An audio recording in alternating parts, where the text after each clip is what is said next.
The same-day HIV test is a simple test that has been in existence for some years now, and the Ministry of Health is committed to offer this service to as many citizens that wish to have the test done. Right now we have the test being conducted routinely at around 30 sites, but honestly from our data, while we do have thousands taking the test every year, last year alone was around 28,000. Considering our population size, which is 1.3 million persons, even those who are 18 years and over who are eligible to take tests, there's still a lot more persons who may be at risk of getting HIV who have not had a test done or may be afraid to have a test done. So certainly through routine testing as well as special events campaigns that we would have from time to time, we are in the business of promoting HIV testing as a testing drive. So that is the need. It's based on the fact that from our data, there are much more persons who may not know their status than there is who do at present. The earlier one knows their status, if unfortunately your status is positive, there are treatment options available that can help you live as long a life as possible. Early on in the epidemic, persons used to unfortunately get a complication of HIV called AIDS. And because there was no treatment in the early days, persons would die very quickly. But today, and particularly since 2002, the Ministry of Health has been offering treatment drugs free of charge to persons who avail of the services in the public sector.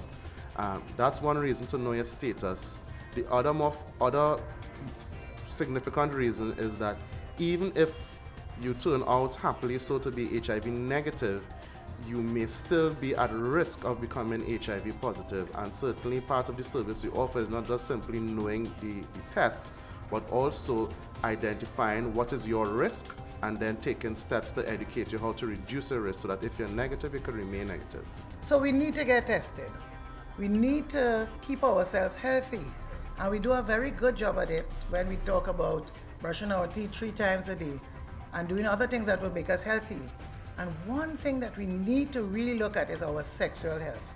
And it's something that we really don't pay the attention that we should pay to it, especially in light of HIV and AIDS. So you're starting a new relationship. You don't know each other's status. You need to go and do a test before you get sexually active. You are getting married. You need to know one another's status before you get married. You're having a baby. You need to know your status before you infect your baby if you are positive. So there are a number of reasons for getting tested. And there are so many fears for going to the health center. People are afraid of stigma and discrimination. People are afraid of what may happen after testing.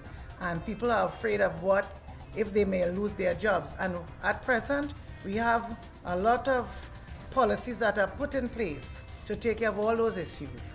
In terms of stigma and discrimination, we are working with the healthcare professionals throughout Trinidad and Tobago, and we have seen a lot of improvement in that area.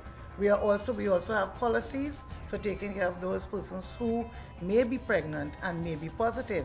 And we also have workplace policies that will deal with persons not being fired from their job for an positive HIV status. So we need a number of reasons for doing a test.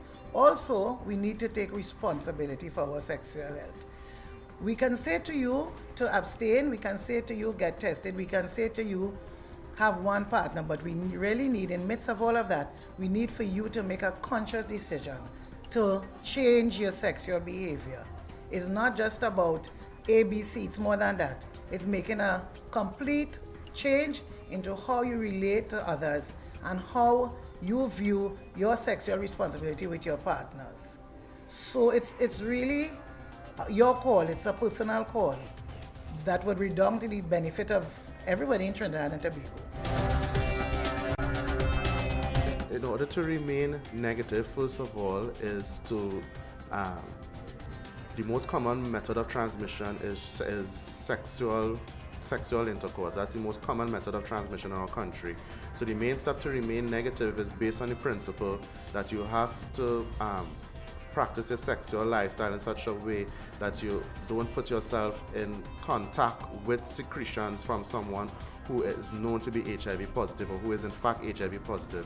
So remaining negative, first of all, is if you're not ready to have sex, then you should abstain. If you are ready to have sex, then it is advised that you be faithful to one partner, committed partner, and that it would be preferable that you know the HIV status of both your partner and yourself as well. And of course, other aspects will be involved, the safe sex practice messages that is normally aired on a lot of media, whether it be print, electronic, TV. But the main thing is basically to know your sexual behavior and to try to have sex only when you're ready. Safe sex with one faithful partner. That's the core of the message. Well, if you test HIV positive, the first thing we would like to tell persons that it is not the end of the world. We do have a lot of committed professionals who are specially trained and that you can get medicines for your HIV. So the first thing we like to tell anyone who's HIV positive is to listen to your healthcare provider and ask as many questions as you need to ask at that point in time. There is a lot of support available. What traditionally happens is that you normally will be referred to a treatment and care site, and it doesn't matter whether you're a child or as I say in Trinidad, a big man or a big woman, there is treatment available free of charge in the public sector. We have several treatment and care sites across the country, and what we encourage persons is go through and follow through. Take your referral, go to the health center. We do know instances where healthcare providers are willing to call the health center and pave the way for you to enter, and it is not a place that you are going to experience any sort of negative reaction, because these persons are committed to treating people like yourself if you happen to be one of those persons with HIV. And at that center, you get a full range of services. You get more counseling, you get your medication, you get to see the doctors, you get to see the nurses. Depending if you have particular needs to help you stay on treatment, they can refer you to our social services.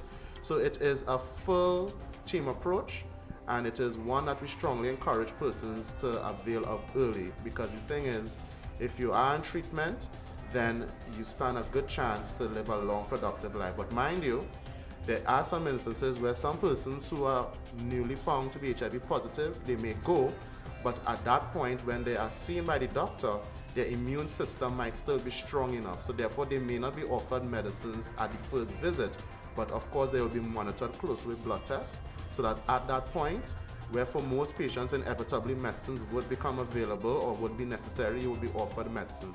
So it's actually not only strictly treatment, but what we call treatment and care.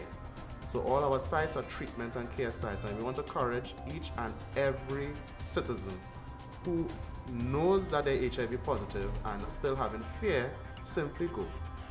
That's the message. Simply go to the sites that you're recommended to go to, and certainly with the best of resources that the ministry would have, we have committed, competent staff to offer you that care. And that is what we want to emphasize to persons in today's world. There is hope. To find a testing site nearest to you, call the National AIDS Hotline at 800-4HIV or your nearest health center.